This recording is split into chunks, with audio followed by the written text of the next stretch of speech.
My name is Victoria Chen, and at 32, I never imagined Christmas dinner would become the most satisfying moment of my life. Sitting at my in-laws' mahogany dining table, surrounded by crystal glasses and family portraits that didn't include me, I watched my husband Marcus nervously adjust his tie. He knew what was coming. We both did. The annual tradition of his mother, Patricia Blackwood, finding new ways to remind me that I didn't belong in their world of old money and older prejudices. But this Christmas would be different. This Christmas the truth would finally come out. Before I tell you exactly how their perfectly orchestrated family dinner turned into the most uncomfortable meal of their privileged lives, let me know where you're watching from in the comments. If you've ever been underestimated because of where you come from or what you look like, this story is for you. Hit that like button because trust me, the revenge in this story is sweeter than Patricia's famous Christmas pudding. I met Marcus 3 years ago at a tech conference in San Francisco. I was there representing the venture capital firm where I worked as a senior analyst, and he was presenting his startup's latest product. What caught my attention wasn't his pitch, though it was solid, but the way he actually listened when I asked technical questions, unlike most entrepreneurs who assumed I was someone's assistant. "You really know your stuff," he said afterward, genuine surprise in his voice. I have an MBA from Wharton and 7 years in venture capital," I replied, handing him my business card. Victoria Chen, Chen & Associates. His eyes widened as he read the card.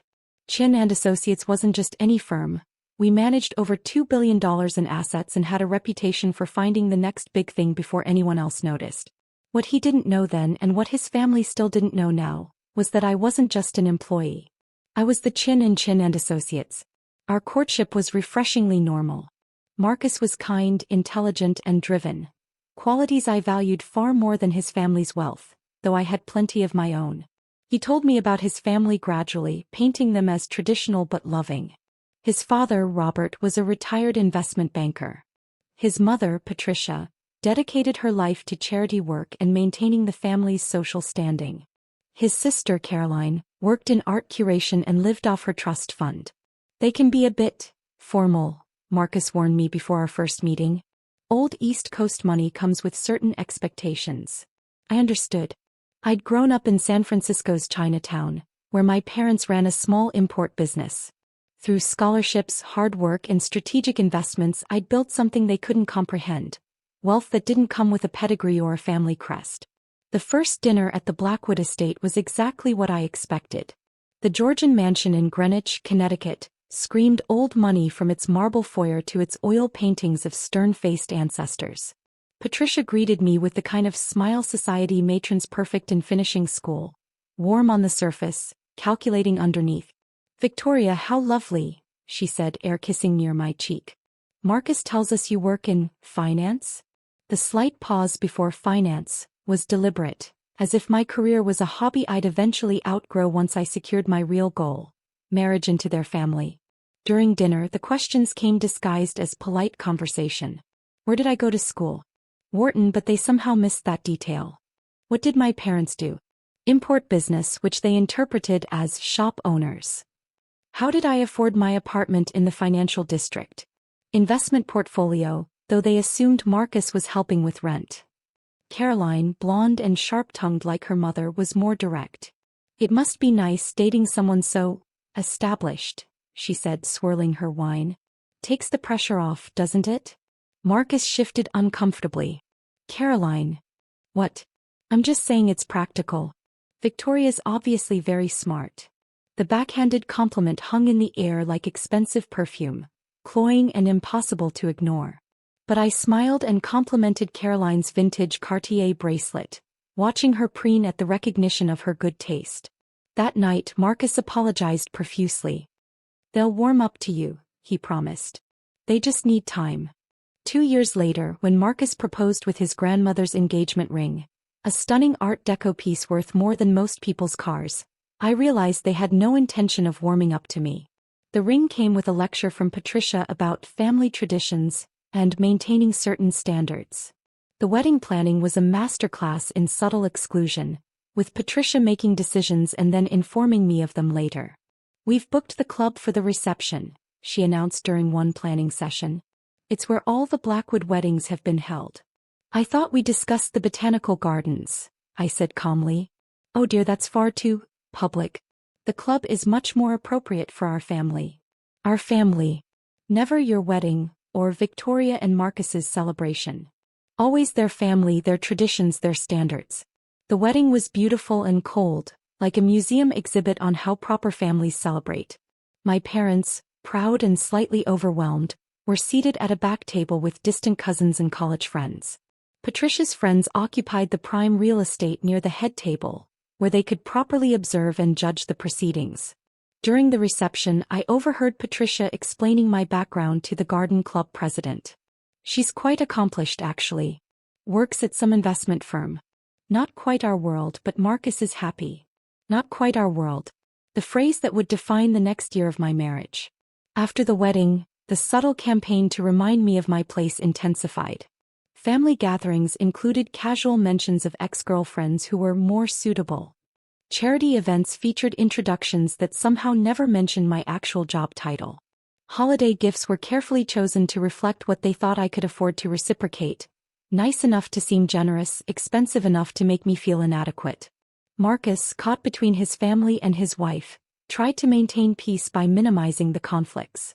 "You know how my mother is," became his standard response to my frustrations. "She means well." But I wasn't naive. I recognized a long-term strategy when I saw one. They were betting that eventually the constant pressure would either break me or break us. What they didn't understand was that I'd been underestimated my entire life, and I'd turned it into a competitive advantage. The breaking point came last Christmas, exactly 1 year after our wedding. We were staying at the family estate for the holidays, a tradition I'd learned was non-negotiable.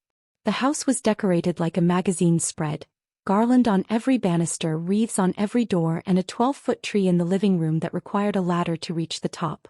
Christmas Eve dinner was an elaborate affair with Patricia's signature prime rib, multiple wine courses, and enough crystal to stock a small store.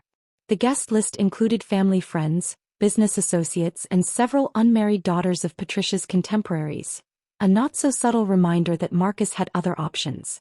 Caroline had brought her newest boyfriend, a hedge fund manager named Preston who spoke in financial jargon and name-dropped his Harvard connections every few minutes.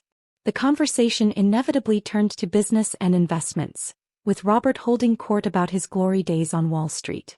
"The problem with today's market," Robert pontificated, "is that everyone thinks they're an investor. Young people especially, they see one success story and think they know something about wealth management." Preston nodded enthusiastically. "Absolutely. Real wealth requires experience, connections, generational knowledge. It's not something you can just learn." I felt Marcus tense beside me, recognizing the subtle dig. Caroline smirked from across the table, while Patricia maintained her serene hostess expression. "Of course, some people are natural investors," Preston continued, warming to his theme. "Marcus, for instance, has excellent instincts. That trust fund your grandmother set up is performing beautifully." Marcus nearly choked on his wine. "Preston." "What?" "It's not a secret. Family money, properly managed, is the foundation of real security. Not like these new money types who get lucky with tech stocks and think they're financial geniuses." The room fell silent except for the crackling fireplace. Everyone knew exactly who Preston was referring to, and it wasn't subtle. I could feel the expectation in the air. Would I defend myself, make a scene, prove their point about my unsuitability? Instead, I smiled and took a sip of my wine. Patricia, emboldened by my silence, decided to twist the knife. "Well, not everyone can be born into the right circumstances," she said with false sympathy. "We all work with what we have." Caroline laughed, a tinkling sound like breaking glass. "Some people are just more practical about their choices." "Meaning?" Marcus asked, his voice warning. "Oh, come on," Caroline waved her hand dismissively. "Everyone knows why people marry into established families. It's not exactly a secret." The accusation hung in the air, unspoken but unmistakable. Gold digger. The word they'd all been thinking for 3 years but never quite said aloud. Patricia set down her wine glass with deliberate precision. "Caroline has a point. Some people marry for love, others for opportunity. There's no shame in being practical." "Mother," Marcus started, but she held up a perfectly manicured hand. Let me finish, dear. Victoria is obviously intelligent. She saw an opportunity and took it. That's admirable in its way. But let's not pretend this marriage is about anything other than financial security. The room was completely silent now. Even the fire seemed to have stopped crackling. Robert cleared his throat uncomfortably, while Preston looked like he was watching a tennis match, his head swiveling between participants. She's just a gold digger, Patricia announced, her voice carrying the finality of a judge's verdict. Marrying for money. We all know it, even if we're too polite to say it. I smiled and said, actually, I'm the one who set up his trust fund. The champagne glasses stopped clinking. Forks paused halfway to mouths. Even the grandfather clock in the corner seemed to have frozen in time. I'm sorry. Patricia's composure cracked just slightly. I reached for my purse. A vintage Hermes that Patricia had once commented was a good replica, and pulled out a leather portfolio. I said, I'm the one who set up Marcus's trust fund. Would you like to see the paperwork? Marcus stared at me with a mixture of shock and dawning realization. He'd never asked detailed questions about his trust fund, assuming it was another family arrangement he didn't need to understand. I opened the portfolio and laid out the documents on Patricia's pristine white tablecloth. Trust agreements, investment statements, and incorporation papers, all bearing the seal of Chen and Associates and my signature as the managing partner. The Blackwood Family Trust, I read aloud, established January 15, 2019, with an initial investment of $5.2 million, currently valued at $8.7 million thanks to strategic investments in emerging technologies and cryptocurrency. Robert leaned forward, his face pale. That's impossible. Our family attorney referred you to Chen and Associates when you needed someone to restructure Marcus's inheritance for tax purposes, I continued. I handled the entire transaction personally, though I worked under my associate's name to avoid any appearance of conflict of interest once Marcus and I started dating. I pulled out another set of documents. These are the quarterly reports I've been sending to your family attorney. Performance summaries, investment strategies, projected growth. I've been managing your son's money for 4 years and quite successfully, I might add. Caroline's mouth opened and closed like a fish. But, you work for someone else. I work for myself. Chen and Associates is my firm. I founded it 8 years ago with $500,000 of my own money I made day trading while I was getting my MBA. I smiled at her shocked expression. That replica Hermes bag you mentioned? I bought it with my first million. Preston, ever the hedge fund manager, was the first to recover. Wait, you're saying you manage the Blackwood Trust? The one that's been outperforming the S&P by 12% annually. 14% actually, if you count the cryptocurrency positions I established in 2020. The silence stretched on. I could hear Patricia's careful breathing, Robert's nervous finger tapping, and somewhere in the distance, the kitchen staff cleaning up from dinner service. Marcus found his voice first. Victoria, why didn't you tell me? I tried to keep our personal and professional lives separate. Your family hired me before we met, and I thought it might be awkward if you knew I was managing your money while we were dating. But after we got married, your family made it very clear that they thought I was only interested in your money. It seemed like telling them I was already managing it might complicate things. Patricia finally managed to speak. You can't be serious. I pulled out my phone and showed her the Chen and Associates website, with my photo prominently displayed as founder and CEO. Then I scrolled to our client testimonials, where the Blackwood family attorney had written a glowing review of our innovative strategies and exceptional returns. Your attorney has been recommending us to his other clients for 3 years, I said. We currently manage over $2 billion in assets for families just like yours. The truth was sinking in, and I could see the calculations happening behind their eyes. All this time they'd been treating me like some opportunistic outsider while I was quietly making them money. A lot of money. Robert cleared his throat. The Christmas bonus, the one that paid for Caroline's new car, came from the cryptocurrency profits I generated last quarter, I confirmed. I've been reinvesting the gains to diversify the portfolio, but your attorney suggested distributing some of the profits for tax purposes. Caroline, who had been silent since the revelation began, finally found her voice. So when you complimented my Cartier bracelet at that first dinner, I was being polite. I own the same one in 3 different metals. Preston, apparently unable to help himself, blurted out, "What's your net worth?" Marcus shot him a look, but I answered anyway. "Personal assets or firm assets?" "Personal. Around $47 million, give or take a few million depending on market fluctuations." The number hung in the air like a challenge. To put it in perspective, the Blackwood family's total wealth, including their house, investments and Marcus's trust fund, was approximately $15 million. I wasn't just rich. I was significantly richer than they were. Patricia's wine glass trembled slightly in her hand. "But, your parents, the import business, is worth about $12 million now. I helped them expand into online retail 5 years ago. They were nervous about the investment, but I guaranteed the loan personally." I smiled at the memory. "They're actually thinking about retiring to that house they bought in Napa. The one with the view of the valley." The evening that had started with subtle insults about my background had turned into a financial disclosure that reframed every interaction we'd ever had. Every time they talked down to me, every assumption about my motives, every carefully worded insult, all of it had been based on a fundamental misunderstanding of who I was and what I brought to their family. Marcus was staring at me like he was seeing me for the first time. "Victoria, I had no idea." "I know. And I should have told you sooner. But honestly..." I looked around the table at their shocked faces. I was curious to see how long this would go on. How long your family would keep treating me like some kind of opportunist while I was quietly making them wealthier than they'd ever been. Robert found his voice. "The advisory fees. How much have we been paying you?" 2% annually on managed assets. Standard rate for high net worth clients. I pulled out my calculator app. On an $8.7 million portfolio, that's about $174,000 per year.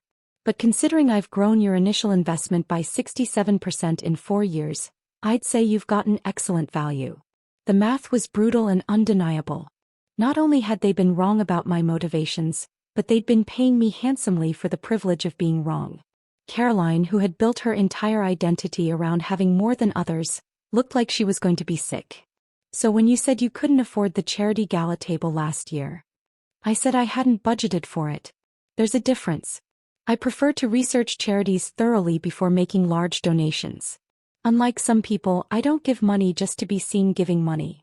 It was a direct hit and Caroline flinched. Her charity work was entirely performative, all about the social aspects and none about the actual causes. Patricia, meanwhile, was going through what looked like all 5 stages of grief simultaneously. "But the wedding, you let us pay for everything. You insisted on paying for everything. Every time I offered to contribute, you said it was family tradition for the bride's family to handle the flowers and the groom's family to handle the venue. I wrote a check for $50,000 to cover my parents' portion and offered to pay for the honeymoon. You declined." Marcus looked confused. "I thought your parents paid for the flowers." "I reimbursed them that night. They were nervous about the expense, but I didn't want to embarrass them by insisting on paying directly." The true scope of the misunderstanding was becoming clear. While they'd been plotting to make me feel inferior, I'd been quietly managing their money and protecting my parents' dignity. Every slight, every subtle insult, every assumption had been not just wrong but spectacularly wrong. Preston, still fixated on the financial implications, leaned forward. "What about the prenup? Did you sign one?" The question was incredibly rude, but it cut to the heart of what everyone was thinking. Patricia perked up slightly. Surely they'd protected themselves with legal documentation. Marcus answered before I could. "We didn't sign a prenup. Victoria said she didn't need one." "Because I didn't," I added. "My assets are in a family trust that predates our marriage. Marcus couldn't touch them even if he wanted to." I paused for effect.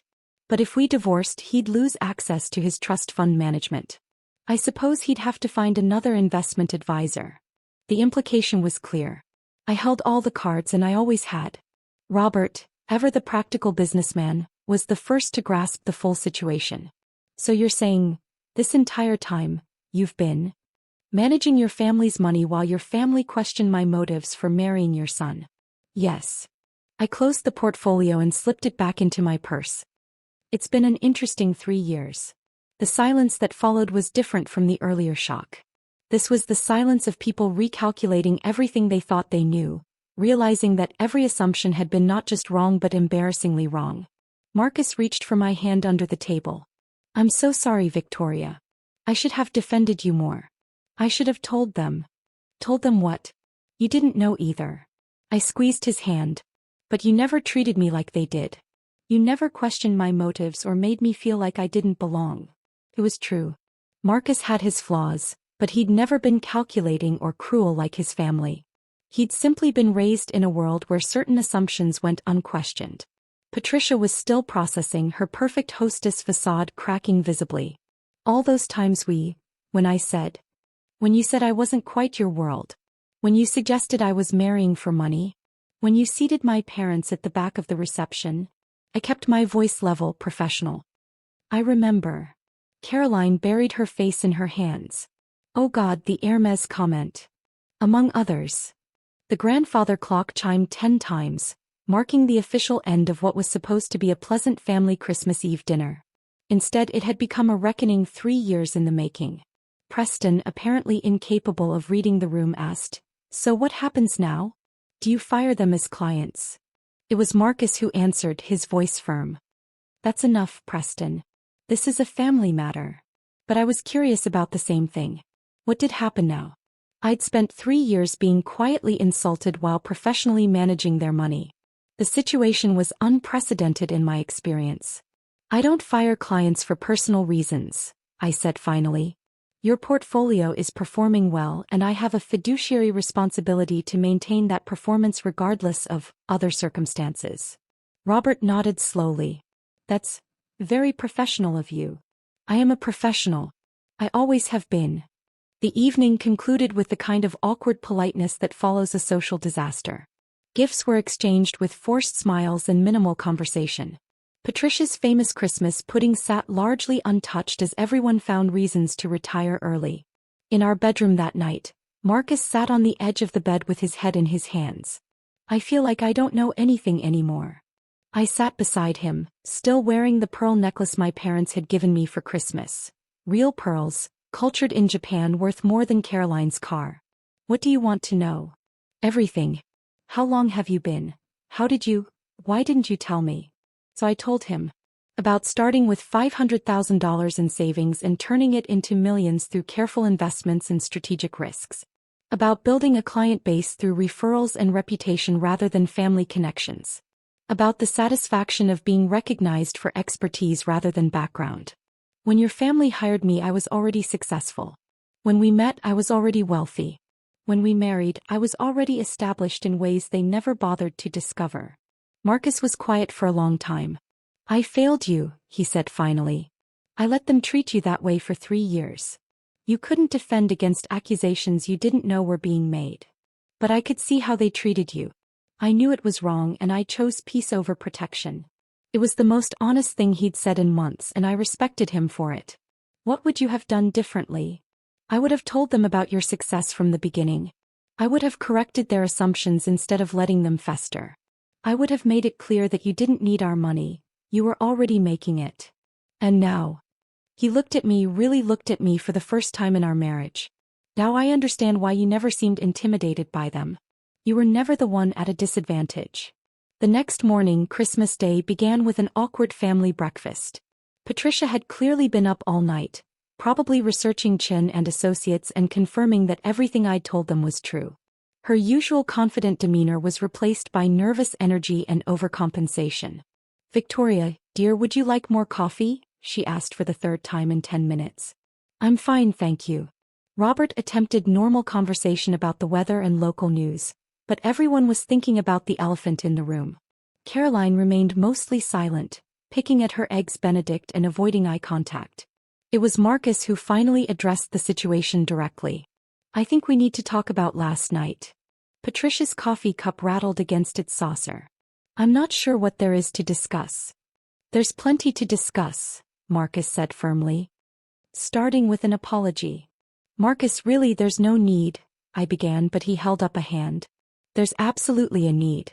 My family has spent 3 years treating my wife like she was some kind of opportunist, while she was quietly making us money and keeping her own success private out of discretion. That requires acknowledgement.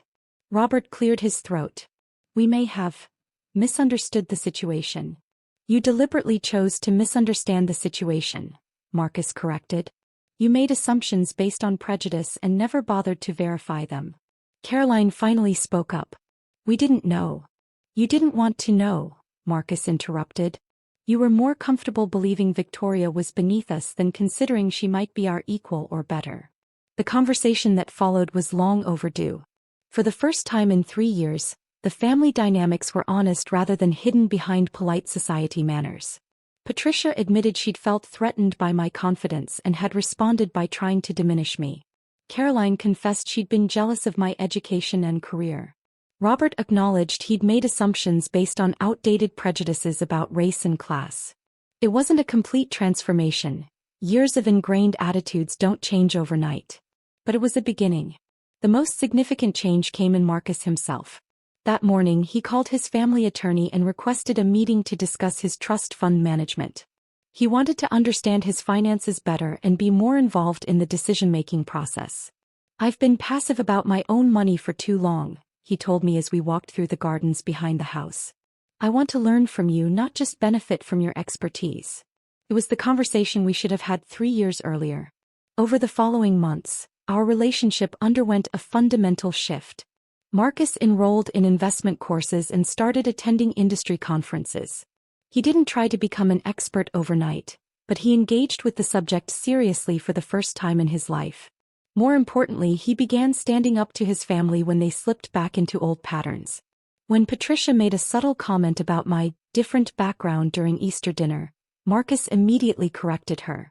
When Caroline suggested I was lucky to have found success so young, he pointed out that luck had nothing to do with years of hard work and strategic thinking. The family dynamics changed too, though more slowly. Patricia began asking my opinion on her own investments and eventually hired Chen and Associates to manage her personal portfolio. Caroline started taking business courses and launched a legitimate art consulting business rather than living entirely off her trust fund.